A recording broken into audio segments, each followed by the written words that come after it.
Hey guys, this is Brett Young, Taylor Young, and Rod Erb, and you're tuned in to the Be Extraordinary podcast with Erb and Young. Real conversations about business, leadership, and personal development. Good morning, good evening, and good night. I think that was from The Truman Show, but it is not The Truman Show. This is the Be Extraordinary podcast. Welcome back, everyone. We have a special guest with us this morning, or it could be this evening, depending on when you're listening to this this audible. We have Mr. Emer Elbo in the house. We'll get into your story later. Thanks for being on, man. Thank you. Thank you for having me. Oh, man, this is I'm a fun. big fan, by the way. Perfect. I love this podcast. Well, we're a fan of you, man. So, and I will, for everybody listening, I will put an asterisk to this episode. There has been a lot of shenanigans that have gone on in this studio before we turned on the mic.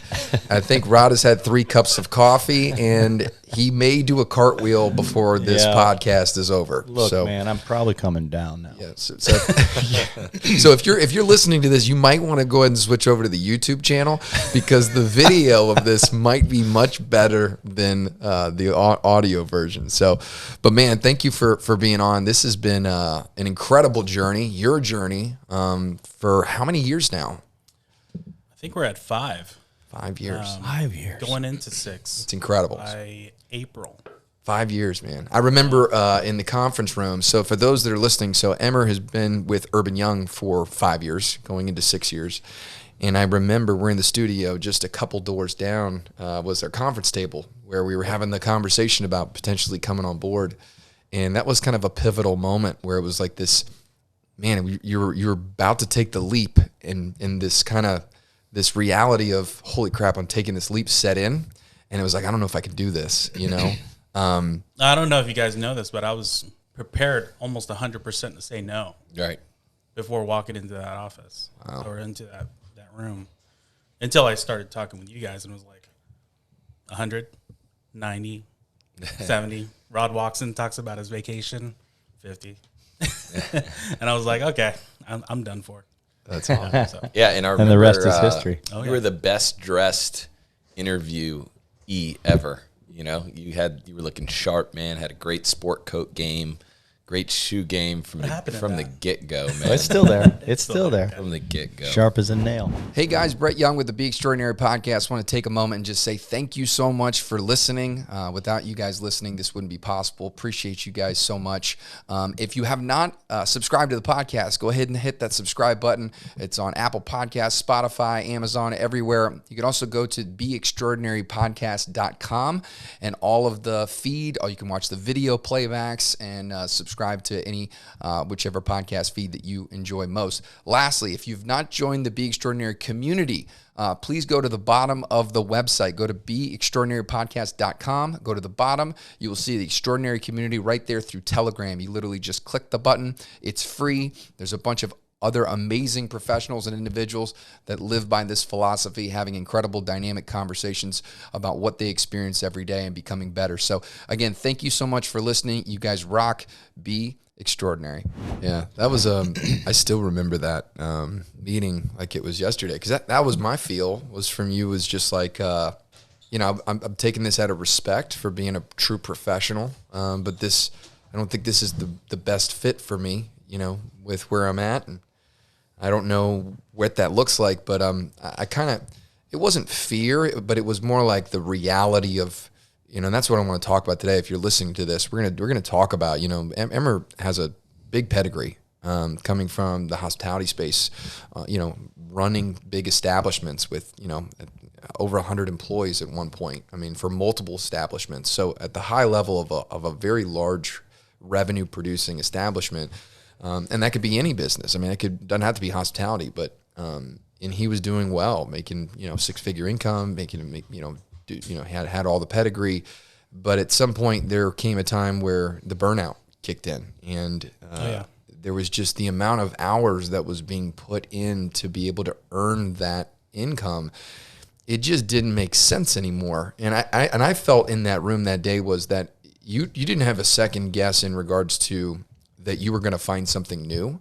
It was just that, man, I don't know if this is the deal, because what's required in this business is different maybe than some other businesses. You know, a lot of us are looking for, how do I get out of my current situation and just do a lateral move into a different industry where I don't necessarily have to take a step back from an income. I don't have to completely learn a new craft. You know, I can use some of those skills, you know, directly, immediately, Right. And it's an easier transition. And so, you know, that day was interesting because I felt that, and somehow, you know, the divine kicked in, and we just had a really cool conversation. I just give you kudos for being open enough to where you had made your mind up, but you were open enough to possibility. You were open enough Absolutely. to logic. You were open enough to just having a conversation, and nobody pushed. It was truly just this dialogue that transpired. And, you know, today, you know, my agenda, I guess if I have one, if it's, you know, we can go off on any tangent we want, but I really wanted to talk about the concept of absolute income, relative income, and then absolute relative income. And I'll explain those three, and you guys can fill in the blanks if I miss anything. I'm sure I will. But absolute income being what shows up on your W-2, what shows up on your K-1, what shows up on your 1099. That's the amount you bring home every single year. It doesn't take into account of how you earned it. It's just your absolute number. Then relative income is, okay, your number, but then how much effort and how much time did you put in to get that income? Right? So if you take somebody that's making $100,000 and they spend 80 hours a week earning that $100,000, and then you take somebody who makes $50,000 a year, but they spend 40 hours a week earning that $50,000, they have the same relative income, right? Does that make sense? Right.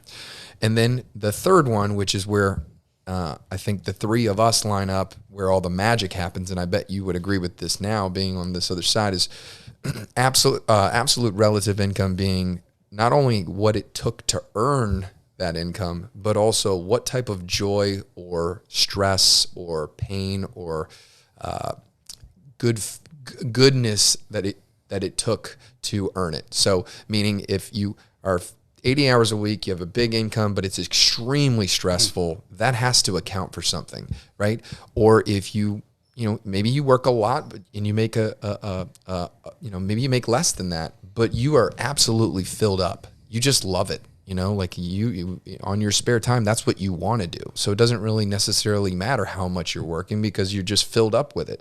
So the joy and the stress that comes attached with how you earned whatever that number is, and that absolute absolute relative income, that third bucket Total relative income. Total relative income. I'm sorry. Total relative income. That's a great perspective. Thank you. That's the third. That third bucket, I think, is where all the magic happens in a career, and it's where I think you get into kind of flow state. I think that's where you get the fulfillment. That's where you get like to squeeze all the juice out of, you know, whatever you're doing. And that's what I hope that we're doing here inside our walls, but I know a lot of people are trying to create that other places too. So, you know, Emer, to kind of give you an idea of, you're a loyal listener to this podcast. It could be leadership, it could be sales driven, it could be a career oriented person, it could be personal development driven, someone who's looking to enhance their life. And you know, your message I think is so strong, and I want to unpack it today because I feel like you're teetering into that third bucket, if not already in it. And coming from a person who was completely on the other side, who had a nice absolute income, but really was lacking those. And those are your words, not mine. You know, Absolutely no. You know, I think a lot of people can learn from your journey. And what does that look like to do that? Because it wasn't easy, and it's not easy. It wasn't easy. I remember back, 16 years in the restaurant industry. And it's a summation of being in Orlando, Miami, Las Vegas, and then coming back to Orlando or San Diego. Can't forget my San Diego people. That's right. And it's just a culmination of, you know, build.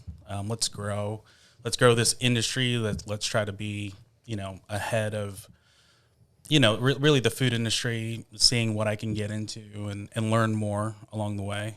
And then, you know, it was great. It was awesome. I didn't care about the money. I just wanted the fulfillment. Being affiliated or associated with big names, Caesars, you know, Viejas in San Diego, Disney, Morimoto, You know, those big names are really attractive to me growing up and learning. And then you get to the point where, you know, this is all cool and I'm making some really good money. But where's this all taking me? You know, I was always a family guy. You know, I always want to be, you know, with my family. I want to do things outside of work. And then I started looking back and it was like, I don't get to be who I want to be, you know, even though I wanted to be a great restaurateur or a chef. I wasn't getting that third bucket feel, you know, so kind of bridging into that. And, you know, and basically that's what I was starting to look for and what I wasn't getting. And so did that, because I'm sure, I mean, burnout is a real thing and it happens quicker. And I've experienced it myself multiple times, even in a business that I love, candidly. You know, I don't know if, you know, I think we all who want to achieve something, we push it. You know, that's kind of maybe that's one of the key personality traits of somebody who, you know, is looking for progress. That, you know, we tend to not know what, you know, how hard we're pushing it. Maybe and burnout and pushing to the next level is okay. You know, when you're in a career and you absolutely want the best of the best, doing your best for a company or for yourself, that's awesome. But if it's just repetitious and it turns into really just a goal without purpose, and you're just striving for great but not feeling great about it, then it becomes empty. Wow, I love that. It's like an empty goal. And it's like, cool, I got this. And you look around, who am I really celebrating with? When I think about what does this do for me? Yeah, and I think about what you say. You know, it's like you go through this, you recognize all the big labels growing up, you aspire to get to that level in whatever phase of the restaurant business that is. You said a chef or a restaurateur, manager, whatever. And then you said the money came and the money was good. And I immediately think to myself, at what expense? Right. At what expense does the big money come? At what expense does the goal of earning a big income? At what expense does it come? So I'm reminded of that. We've had many conversations about that, but talk to us about that. Yeah. I mean, you know, growing up and going to school, like they teach you, you can get this much income if you're this type of chef or this type of restaurant manager. And just give the background, because your culinary background, you know, just from a chef standpoint, I mean, you are a craftsman, you know. Yeah, and, you know, it was one of those, you know, I was in high school, and I did kind of like a dual educational moment in my senior year. Wanted to become a chef. So I did the Mid-Florida Tech route, and I loved it. I loved growing up in the kitchen. My parents taught me how to cook my first things. Big fan of the Food Network, you know, kind of growing up. And, you know, I was always the artsy person in my family. And, you know, college was just knocking down the door and, you know, what do I want to be? What do I want to pursue? And it was just natural to become a chef. So when I went to school, I wanted to be this big, hot shit, or, you know, type chef. Reality you can bleep TV. that out. And, you know, that's the kind of path I wanted. I wanted that. I wanted all the glitz and glamour and being in front of people and creating. So I got out of school and wanted to work for the best. Didn't immediately work for the best. I was at a Holiday Inn as an assistant chef, worked for Universal.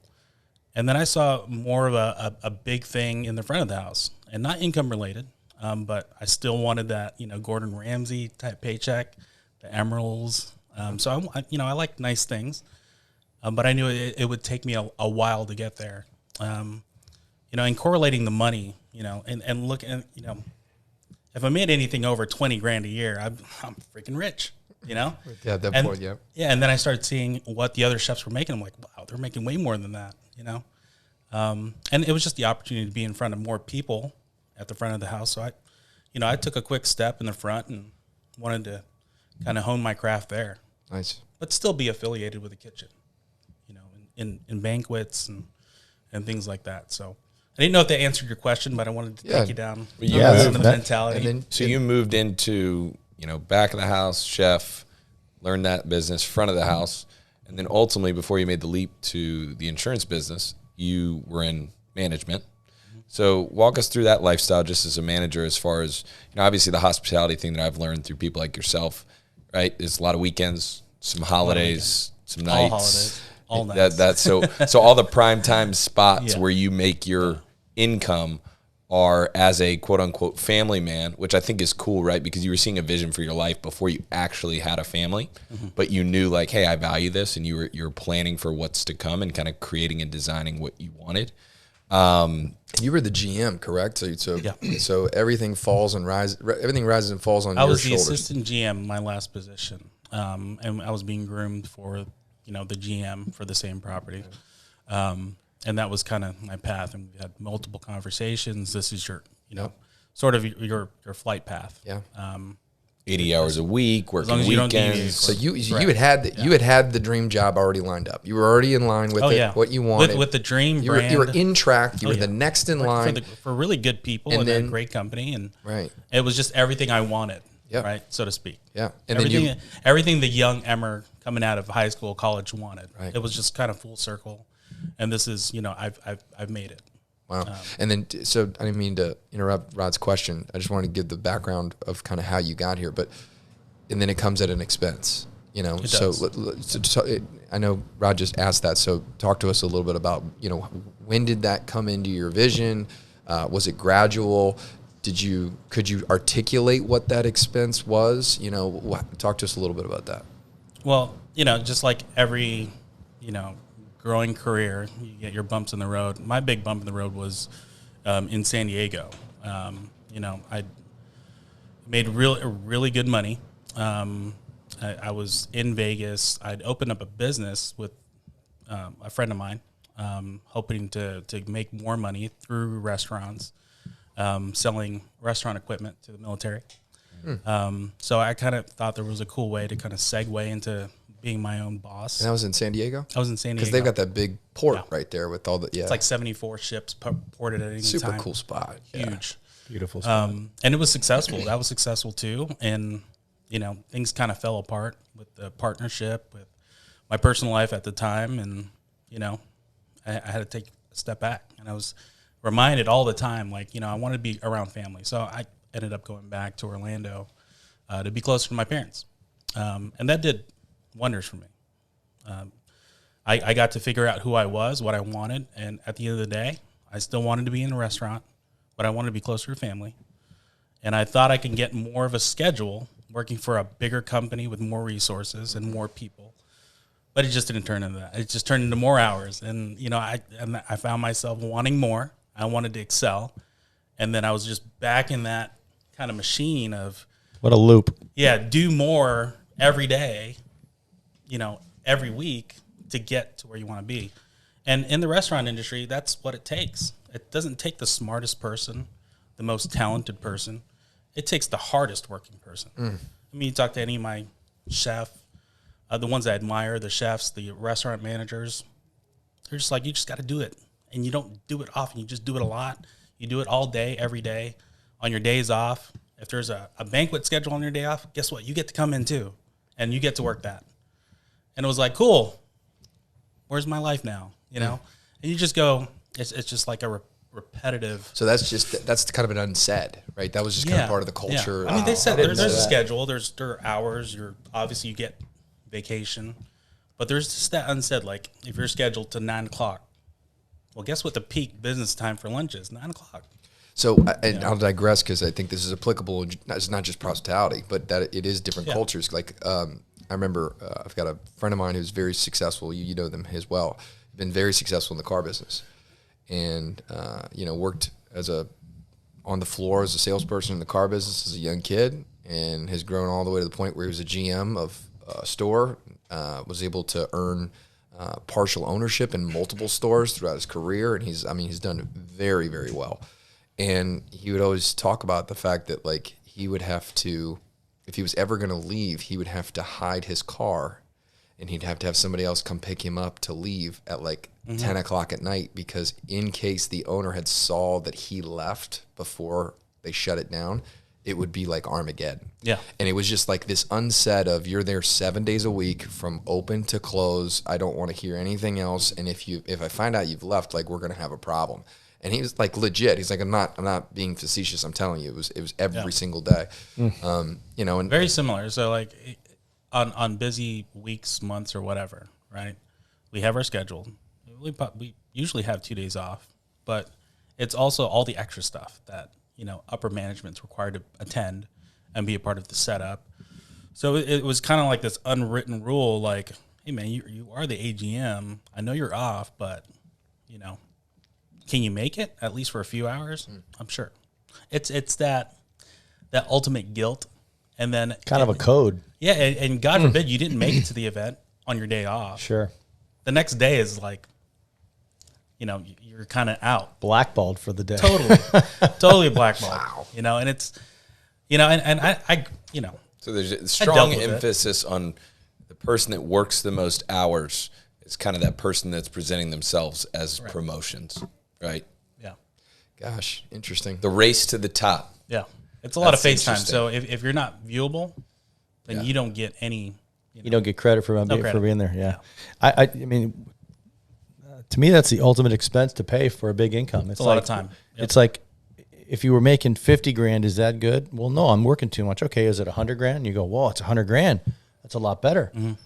But maybe your number's not 100 grand. Maybe it's a little more than that. But it's like, then what? You're never going to get a chance to go enjoy anything. Or, man, I relate. Talking about giving up things, like even with the amount of money we got as restaurant managers, or I got as a restaurant manager, it was like, it's the dry cleaning, it's the, getting shoes every month because those just get worn out on that restaurant floor. I mean, your money that you've worked so hard for just goes right back in. And, at the end of the day, if you're owning a business, you like to dump back into your business with your money.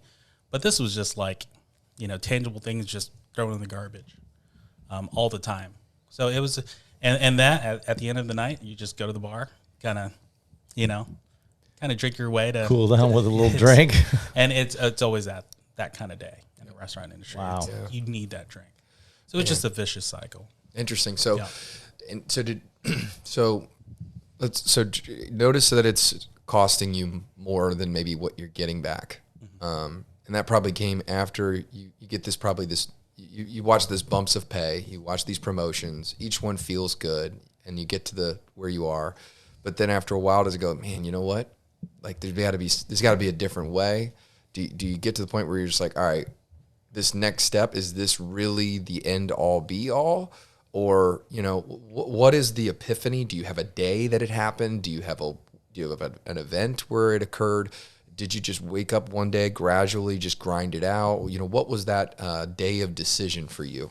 It was, and I've dabbled in trying to get out of the restaurant industry. It was massage therapy at one point, which was very fulfilling. But the means just didn't get me anything. Right. And it was the sales to the Navy. That was another kind of break from it. But I would say it was a gradual thing over the course of a lot of years, working for some great people and some really bad people. And really just figuring out what I want out of that, like I mentioned before. But towards the end, maybe the last year, I'd felt that fulfillment with the brand I wanted to be with, and I saw what my future would look like as a general manager. And, my example, and bless him, he was a great example, but I didn't want to be that. I slowly figured out, like, I didn't want his job. Yep. And I always thought I did. And if you asked me 10 years ago, I absolutely wanted his job. But I was like, to be honest with myself, I don't envy him. He has a beautiful family. But he doesn't spend. I could tell he wants to spend a lot of time with his family, but just never really gets to do that. And I always felt bad for him. Interesting. So I didn't want that. 16 years of aspiring from a very young age, through high school, through college, through all the ranks, through fighting, not making enough money and working too many hours, to working too many hours and making a little bit more money, to working too many hours and making what you thought was a lot of money, to realize that, man, this is not what I know. I mean, that's what I think it's super commendable, but on both ends, one, your ability to create some longevity, right? Yeah. I heard a professional golfer one time talk about the definition of excellence is longevity. And he was referring to another tour player who had, anybody who's out there year after year after year after decade after decade, longevity is excellence. So I commend you for that, but it's like, wow, what a realization to say, think about all those different phases and think about that whole progression only to get to the end and go, all right, well, this isn't what I thought it was going to be, and be open enough, smart enough, brave enough, humble enough. I mean, you name it, to say, okay, well, I'm close to seeing what that looks like, which I've always viewed as my pinnacle, and now it's like I got to find a new mountain to climb because I don't want that pinnacle, and I have a ton of respect for that, man. And you know what, I still story. to this day I hold up the restaurant, industry to another level. I mean, I've met some, and to me, it's very just super cool and sexy, right? Yeah. I see these figureheads in the restaurant. It's super cool. I'm just not that. I thought I was. I'm just not that. And like you're saying, it took me that long to kind of realize it. But when you realize and you come to that point, you just need to make a decision and say, I'm going to be honest with myself. Well, I think too, the reference is a little bit of a team building tip and trick that I've noticed over the years. There's this balance of, you said commendable. Everyone, on this podcast knows what it's like to work more than what you're paid for, right? That's part of exceeding in anything that you're doing, whether it's work or you're working at a sport. Like ultimately, like whatever the standard is to be set, hopefully you have a higher standard for yourself and you're willing to go past that line because you want more. Like you're probably not going to get anywhere if you don't at some point redline that and find out what you're made of, right? Oh, yeah. And you mentioned 16 years. That's a long time to do that, but at the same time might have been the perfect time to do that. But then there's this part of that starts to fade out of balance. And I kind of learned this in my own journey as far as leadership and team building, where you go, well, I'm a grinder. I just come in and I'm early and I'm the last to leave and I work the hardest and I put up numbers and that's what it takes, right? And then you see people start to model you and you can kind of get this feeling of like intuitive enough to go, whoa, be careful, man. Because if that's the only way to do this, they're watching you and saying, do they want your job? Do they want to every single day grind like that? They might not, but they may have other skills and other path that allows them to be more effective than you were at the gig. But if you present that that's the only way to do it and be successful, be careful because you don't want what you don't want. Because ultimately in team building, you want to essentially replace yourself when possible with somebody more equipped so you can go do higher level things. And you're not able to do that if you don't create a position that somebody else desires and they look at and they want. So I'm just so blown away. That was probably what the problem in that industry was, because that's proven just to be the hardest worker in the room. Work the longest hours.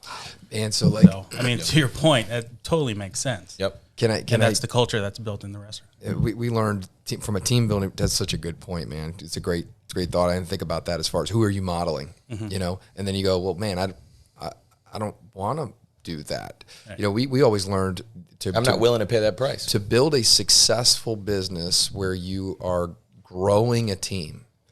Right? There's a lot of business where maybe you don't have to grow a team, but this is not Silicon Valley. It requires a belly to a belly, a person to a person. Right? A successful business is going to take a lot of people cohesively working together. That's 99% of businesses. But we always learned from team building is about duplication, right? Don't do what works, do what duplicates. And that's what Taylor's talking about, is replacing yourself, right? And we always had this filter that we would ask. It says, is someone going to ask themselves, can I do what they're doing? Do I want to do what they're doing? And do I have time to do what they're doing? If any of those three are off, they're not going to do it, right? Like, so what a profound difference of like being like, okay, well, I've got to get into a position where the more successful I become, the more autonomy I have. The more successful I become, the more I get to spend with my family. The more successful I become, the easier it gets, not the latter. Because if it's the latter, the person goes, well, what am I working so hard for here? Yep. And the only answer to that question is money. In that scenario. And at some point, as we evolve as human beings and get down this career race, at some point that just becomes one ticker in the equation. I think my younger self, maybe not, but I think that for the majority of people, that's the only thing that's kind of in your mind's eye, And then, you know, kind of as you round out the edges, you go, okay, cool. Like I'm actually have some marketable skills. Like I'm not worried about starving. Like I'm going to be okay with whatever I do. Now, what does the whole picture look like? I just think that's a cool perspective of like, be careful who you're modeling. And then also for the people that know that people are modeling them, which is a lot of people that are listening to this podcast, you know, make sure that they can answer yes to all three of those questions.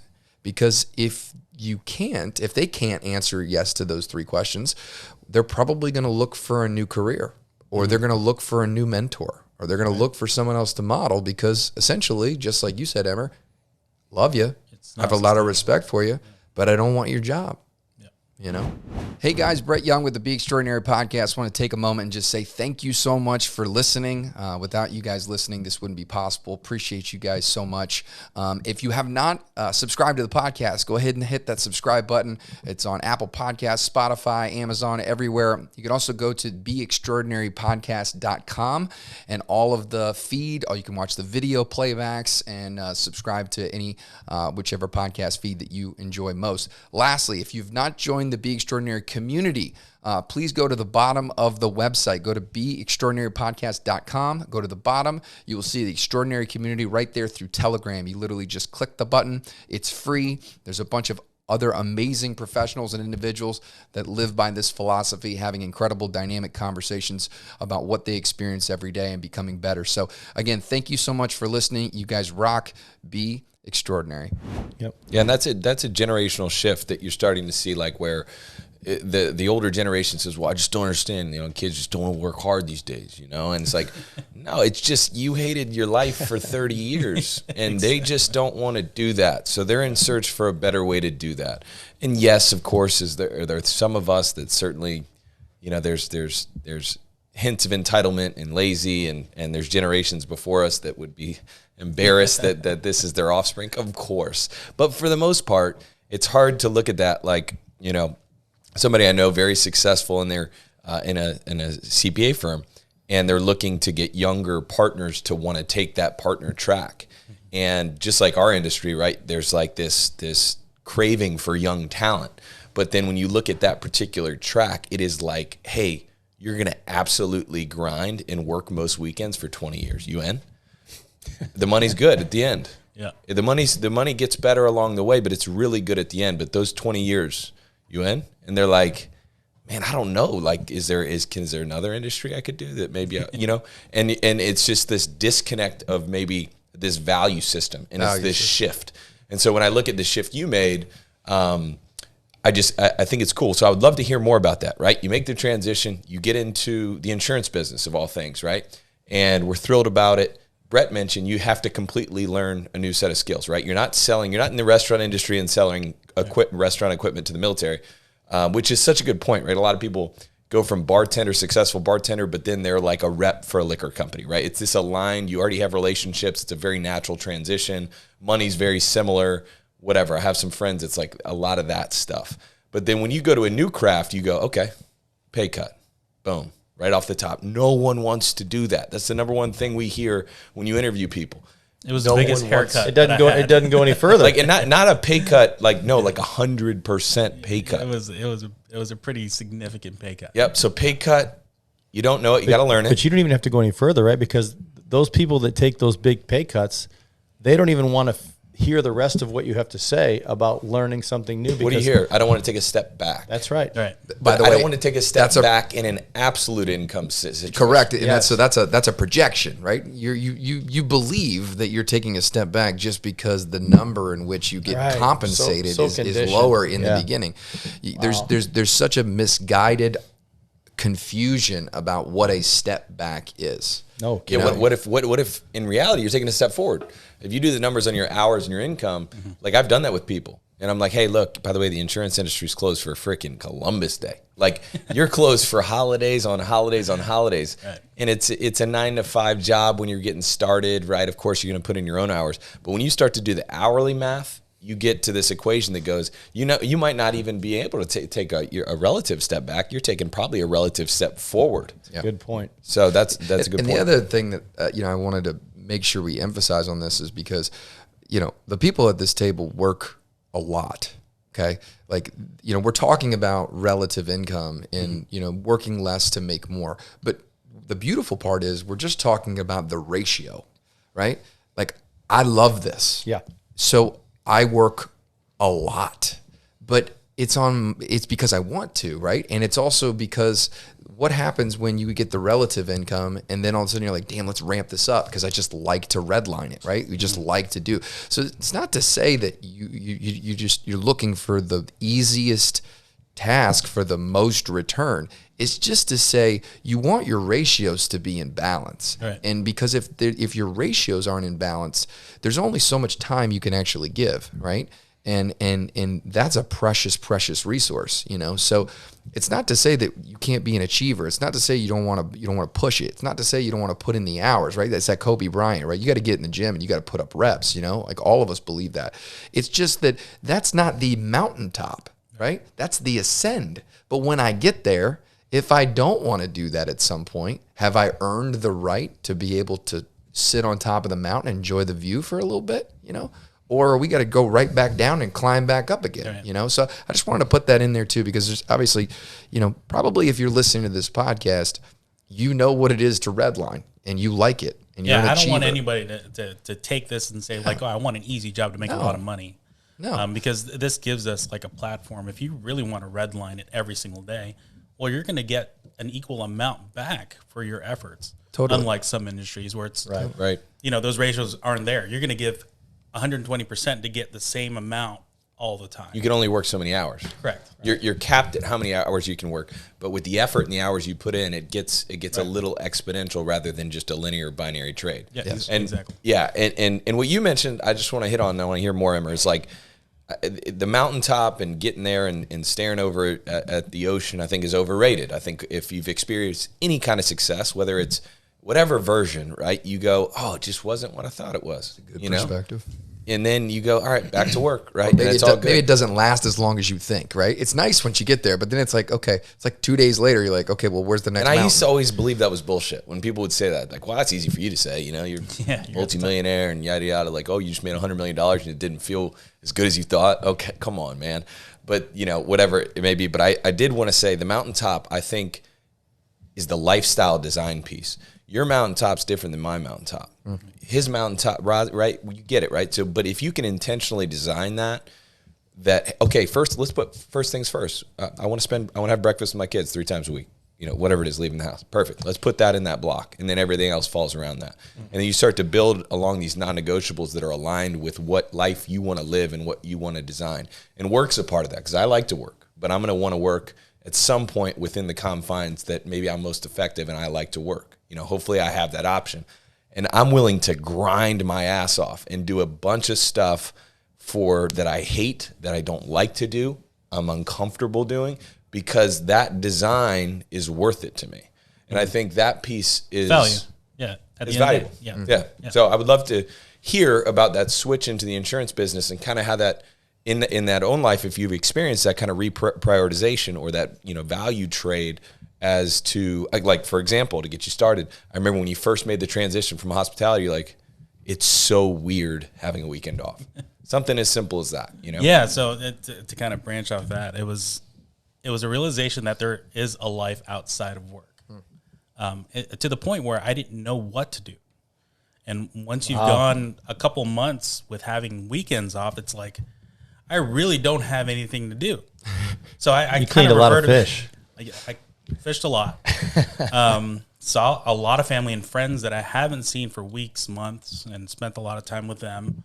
And I had a little bit of I kind of went back on it, and I was like, if I worked as hard as I did in the restaurants doing insurance, maybe that might be something.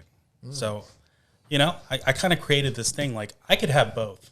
I could work super hard when I want to get more, or I could just take a step back and actually enjoy the weekend, make plans, not cancel anything. Yeah. And it was just this perfect symbiotic thing of work and life, and it's just, well, this is life. Yeah. This is what life should feel like.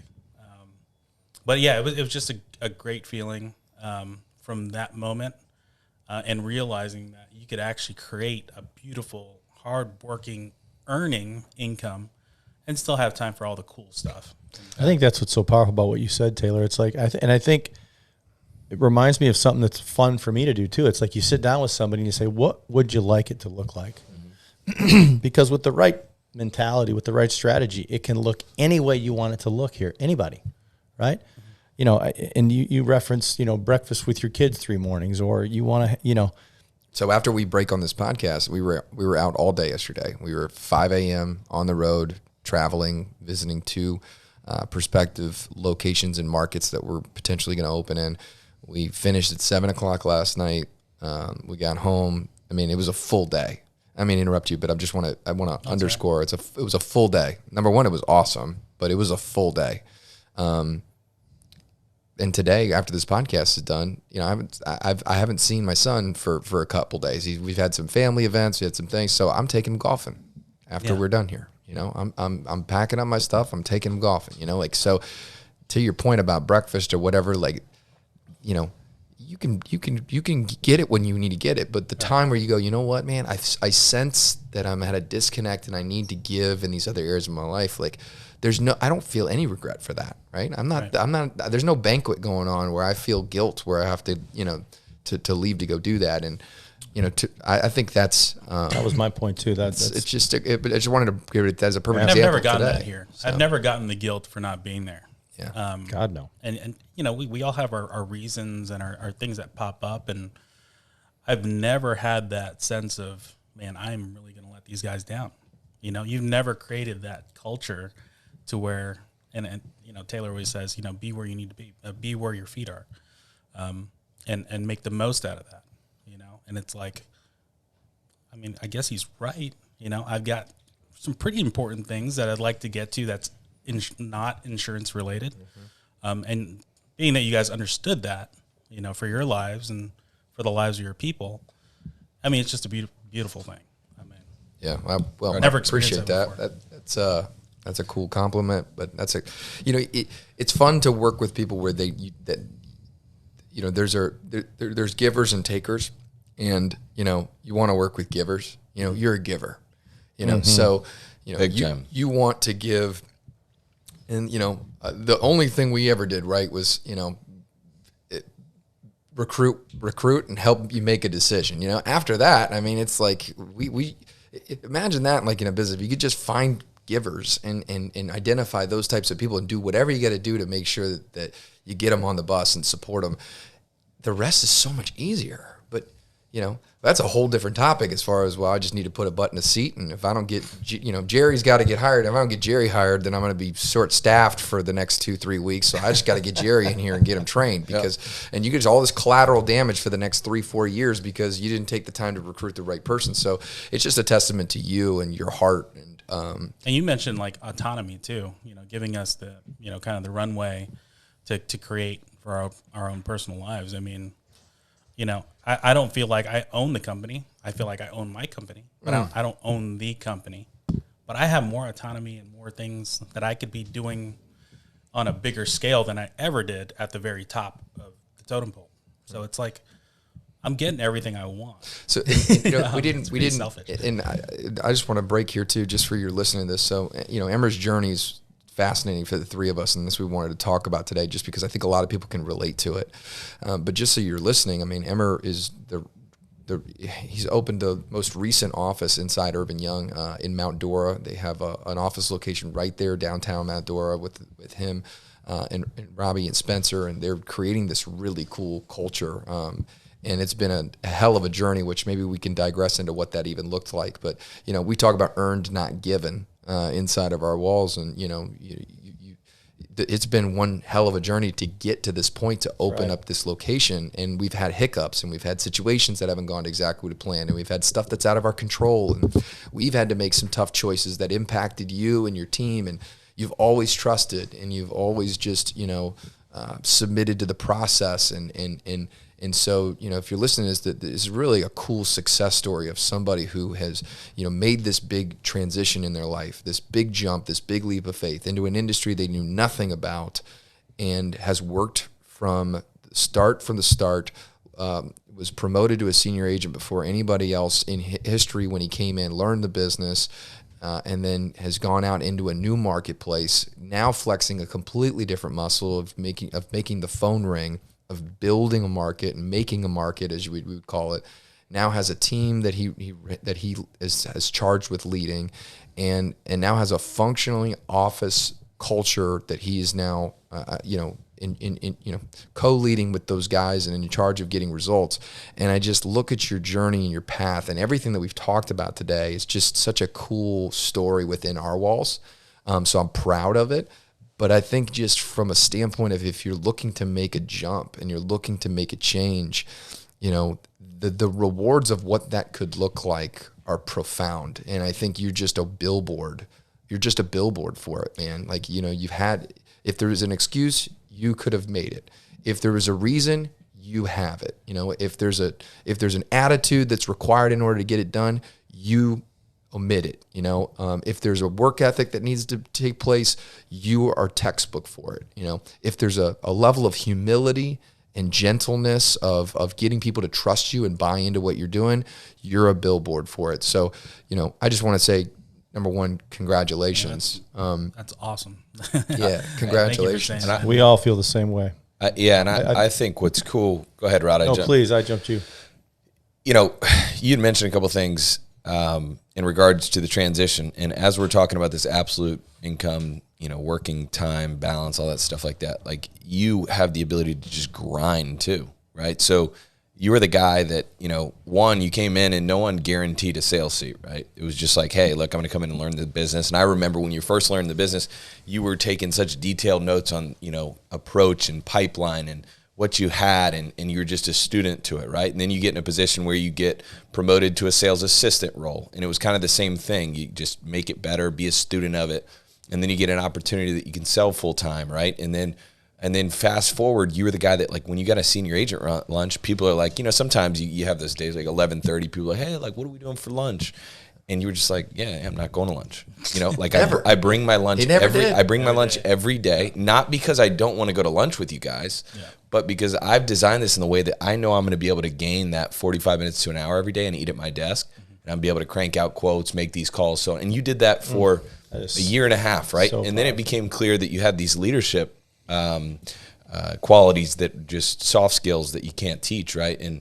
And so we're clearly looking at each other like, man, we got a leader. And to get into it, we had an acquisition that came up, and we called you, and you accepted this opportunity that wasn't there yet, and we were all collectively excited. Yep. And then we walked away from that deal for good reason, but it was very challenging because last minute, that you were just going to take this next step in your career and have this office to nurture, and then boom. Which is going to be close to where you live, and it was going to be close to where the guys that you work with live, right? It was strategic, and it was going to be the thing. It was like the thing. I mean, and then boom, just like that, it vaporizes. Yeah, you're in. The opportunity presented itself. You were presented with it. You took it. You were in, ready to go. And then, I mean, it wasn't. Out. Yeah, it was a week later. We just were like, wow, okay, Emer, scratch that and go back to what you were doing. And I think I go. You guys talk through that, and I think about servant leader, man. I just think about servant leader, and all the qualities and all the way you learn, the way you do it. Then you go back and you learn more, and then you do it. But then you get to a point where you're in a position where you're modeling. You're somebody that people want to model because of the example that you set, working through lunch, or the notes you take, or the way you approach a tough situation, or the way you're even keel. You're not really excitable. You never get really down.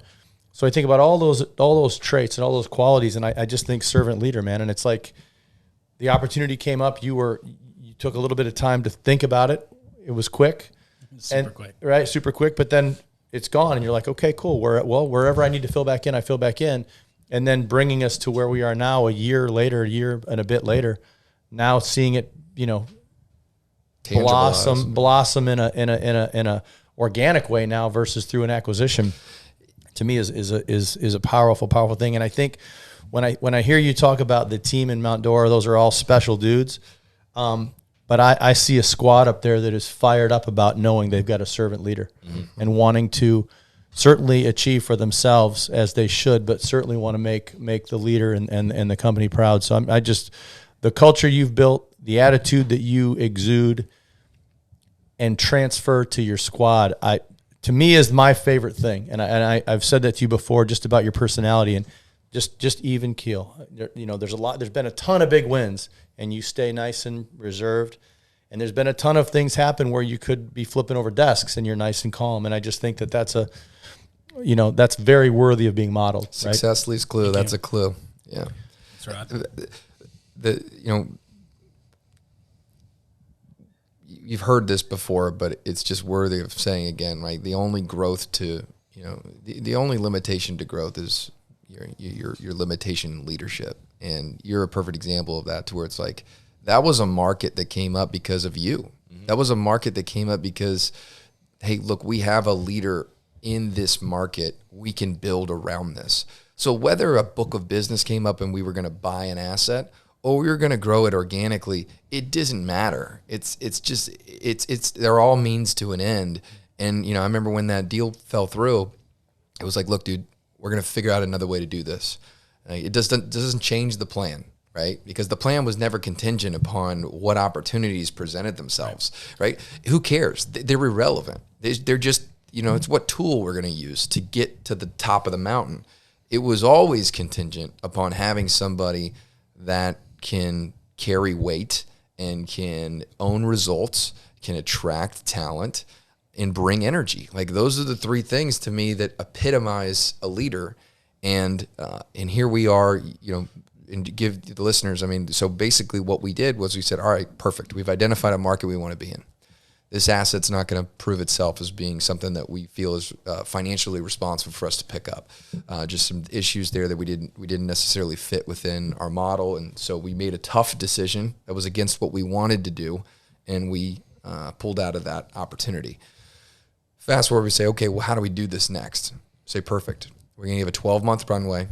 And Emer, we're going to remove all the obstacles, and you are going to just get out and market, right? You've done some of that a little bit, but you transitioned from this learning insurance phase to now this sales phase. Now it goes, okay, you've identified me as a leader, and I've done this before because I did this in my past life. So I'm very comfortable with that. That's a learning skill that I already had. But now this marketing gig, I'm not really sure what this looks like, but I'm in. If that's part of the ascent, if that's part of the way to get there, cool. Show me what that looks like and let me run. And that's what you did, man. Yep. You didn't wait. You didn't tinker. You you didn't see, well, is there a better way I can do it? No. Is there a, if I hop on one leg when I do this stuff, can I get better results? Like, do I wait for the wind to adjust? Like, no, you just said, let's go. And you were coachable, and you were, again, humility is the word that comes to mind. It says, all right, well, there may be some better way out there, but these guys have done it, and it seems to be pretty damn successful. So why don't I just model what they've done, right? Can I do what they've done? Do I want to do what they've done? And do I have time to do what they've done? And I would argue that you answered all three of those questions with a yes. Absolutely. Yep. And then you go, let's go. And every single quarter, I believe we laid it out with a quarterly benchmark, correct? Mm-hmm. I think we put a quarterly bonus out there that was, it was nice, but it wasn't like the driver. Right. But it was to progressively ramp up referrals so you could support a team, because we knew that there was a team already ready for you, right? Oh, yeah. Ready to go. So how do we ramp this up to be able to support a team? And it's no small feat, right? Like, so we had tons and tons of traction. You were progressing, right? The market was helping a lot too, right? Mm-hmm. And then all of a sudden what happened, right? The market shifts a little bit, right? It's just such a perfect example of whether you're building a business or in life, right? Like, it never goes the way that you think it's going to go. The wind changes, right? We can focus on the wind, or we can focus on the setting of our own sail. You always have focused on the setting of your own sail, It's like you put a dent in the locker that says, man, this, we were this close. I think the last quarter to getting to the goal, you would hit every single benchmark, and then all of a sudden the market takes a turn, right? Yep. And you're like, son of a bitch, like, this has just eroded my progress. I wanted to be on the first part of the year trend. Yes. That was like, we were going to hit our goals midway through the year. Right, you were crushing. And it was just I didn't want to say it's too easy, but I was like, man, this is awesome. If we can get to 200 in 12 months, 200 referrals in 12 months. That'd be great. In a month, yeah, exactly. And then it just started to, plateau and then dip and then. And you know what? What a great way to build resilience, right? Because how big of a miss would it be to ride that thing all the way to the top, in the market help that much and not meet any resistance, and then have to feed it afterwards, right? We're absolutely better for it. Well, you think about people that you used the term earlier, Brett, market maker, right? A market maker is, you use the word resilient. They're resilient in all climates, right? I mean, a market maker says, right now, I got to get it, and there's no complacency, there's no hesitation, there's a strategic aggression, right? I love that strategic aggression. I dig that. But then a market maker, when the winds change, as you put it, Taylor, the winds change, the climate changes, and let's call it what it is. It slows down. A market maker says, "Well, now I got to get creative. I'm not going to get pissed. The sky's not falling. It's just a different color sky." Mm-hmm. And I just think you and anybody, right? It's like if you're a market maker, if you want to be considered a market maker, I mean, heavy is the sword. You don't have to be a market maker, and that's why a lot of people don't want to be market makers, right? It's like, because when it's easy, it's like, I want to be a market maker, and I want to be referred to as a market maker. But when the market shifts or the climate changes, and I've got to do something outside my comfort zone, God forbid, I've got to do things that I never thought I could do or haven't done or were at one time not willing to do, you've got to, a market maker says, let's go. A market maker owns the results. Market maker owns the results. And I just, we all want to be market makers. We all consider ourselves market makers, but it's like, think about yourself as a market maker right now. The climate's changing. How are you reacting? Yep. How are you responding? More Better activity yet, or less activity? How are you responding in more terms, right? So, and even more in depth to that, right? Like we were going, there was depth with your marketing, right? It had strategically aligned with some really good partners, and right, you were giving a lot of depth, a lot of attention, right? When this happens, this is good for anybody that's in this marketplace. Like, you're just going to have to go wider. Mm-hmm. You're going to have to go wider. Right. And what I mean by wide is, instead of you talking to 10 people, you got to talk to 100, right? Like, we're back to quantity over quality. You've got to go wide, right? If you're in the referral source game, like whether how about my fellow mortgage guys right now, man? Like they're probably shaking their head right now listening to this podcast, right? If you were getting 4 deals from a real estate agent, and they may get you one, or they may give you one every other month, right? But you still got to make sure that you nurture that relationship. Whereas before, you were sorting and you were prioritizing based upon a different level of measurement. And I think in this marketplace, like, you had to pivot very quickly. We've had to adjust. And, it's like you're taking inventory and you're taking a temperature gauge on where to put forth your activity.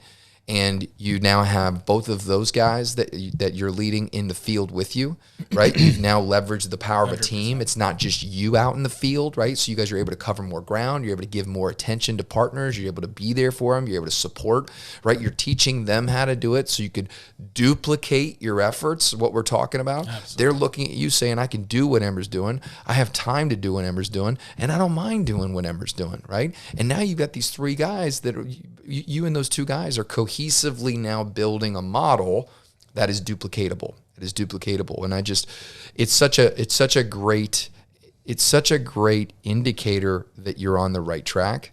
And it's such a great testament to your story, to where I know Taylor was there last week and he took this selfie, and it's bad. The office is badass, by the way. So cool.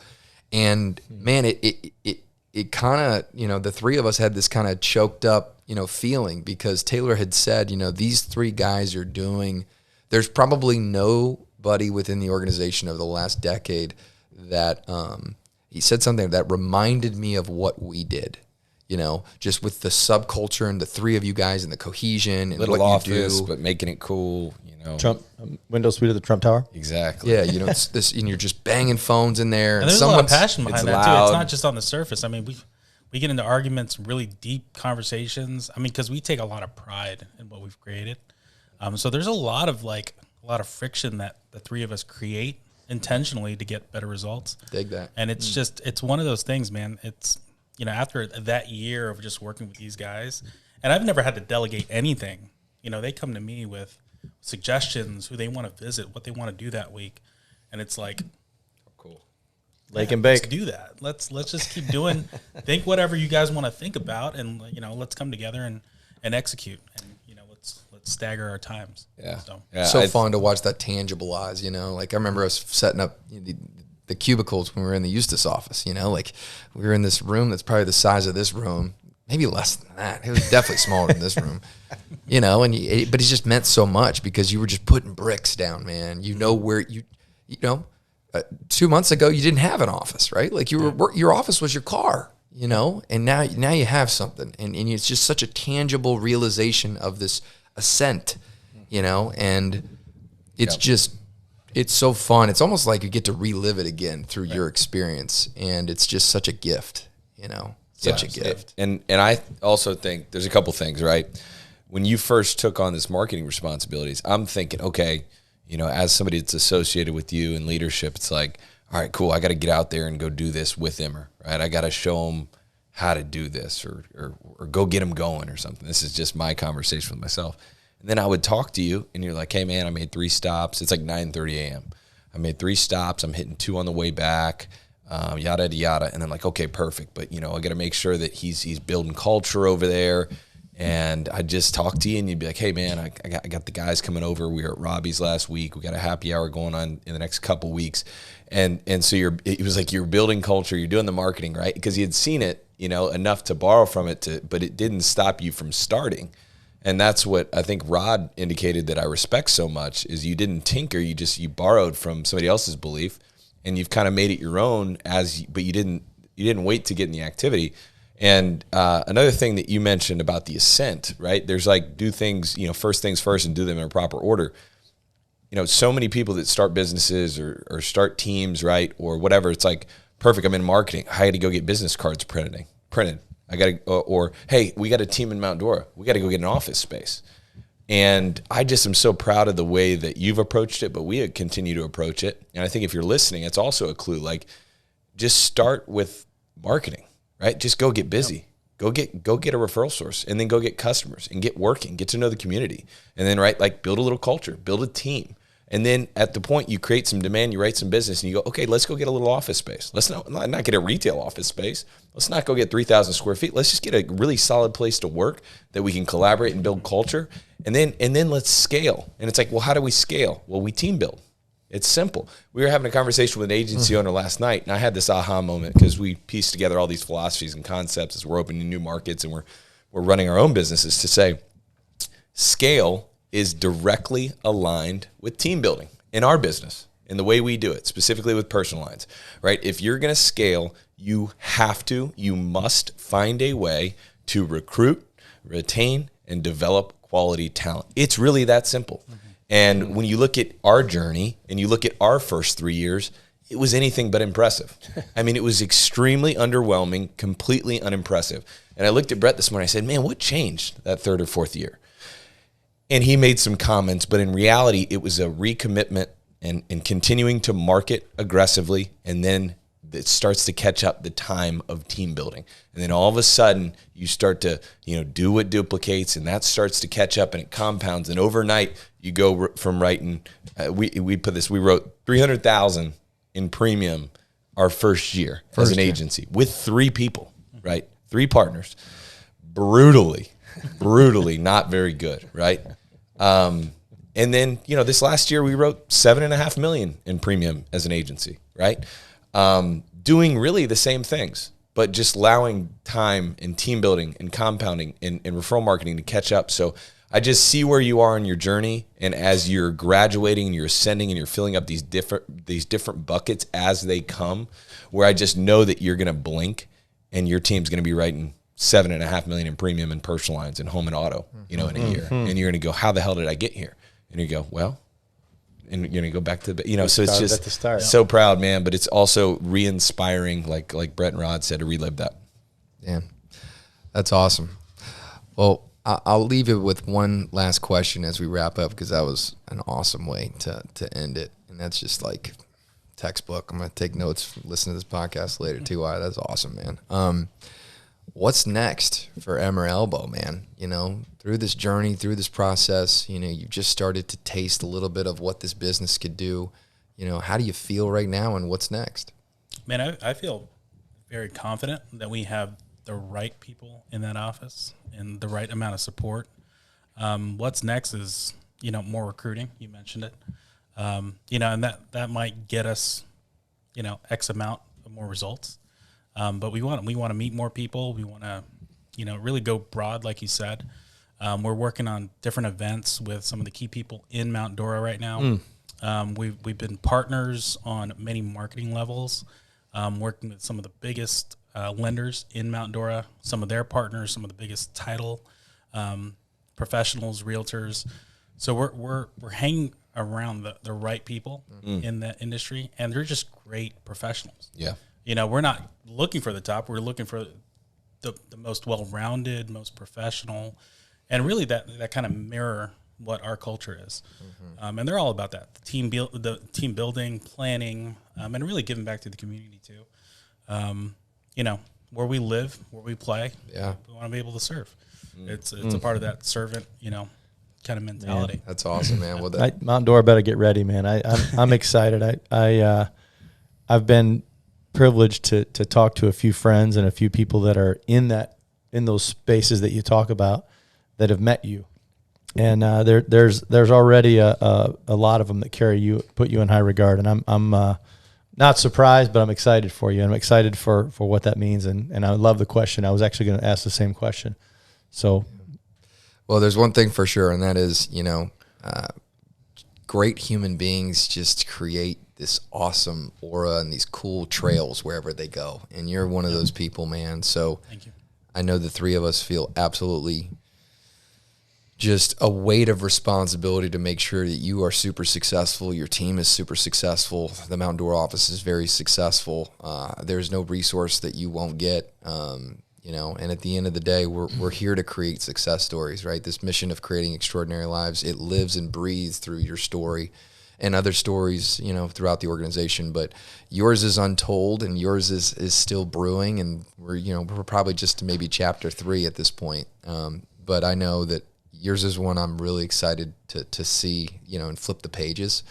So I just want to say thank you for hanging your hat here, and thank you for taking a leap of faith, but more importantly, thank you for giving people an example of what can happen, if they trust their instincts and they trust themselves and they trust the process, and they follow the breadcrumbs.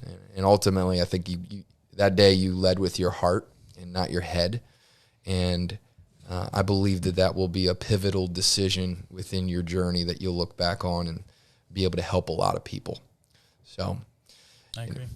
Thank you for being on the show, man. Thank you, guys. And man, everybody, thank you for listening at home. As always, boys, I appreciate it. This is super fun. Great. Good stuff. Yeah, always a great hour to hang and talk and catch up. And if you haven't subscribed to the podcast, please do that. And you know what? This one you might want to share. If you have somebody that maybe is in an industry and they're looking to maybe make a change, or maybe they're burnt out a little bit and maybe they just need some encouragement and some motivation and some inspiration. Have them call Emer. Have them call Emer Elbo. Honestly, that's for sure. Let's have a conversation. Yeah, let's grab some coffee. That's right. So, for those that are listening at home, appreciate you guys so much, man. This was really fun. Rod, Taylor, Emer, thank you so much, man. Pleasure. But remember, life is meant to be what? Extraordinary. I was waiting for that.